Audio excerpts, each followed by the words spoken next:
Hello, my name is Scott Douglas with MarineMax of Wrightsville Beach, North Carolina.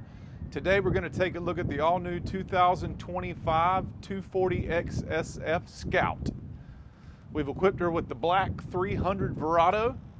You notice the live well aft, C-deck matting on the transom. We've got a great bench seat here that folds up and gets out of your way when not in use.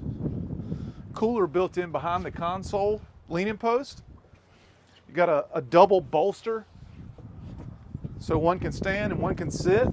Nice Garmin screen built into the dash. Fusion stereo, Mercury Smartcraft, glove box. You'll notice also with the fiberglass hardtop option in black. Moving towards the bow, you do have vacuum flush head system in the boat.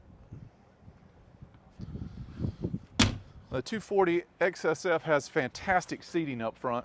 You'll notice the backrest, the lounge seat, which gives you fantastic storage as well.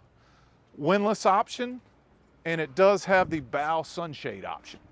If you'd like to see this boat in person, my name is Scott Douglas. We can be reached at 910-256-8100.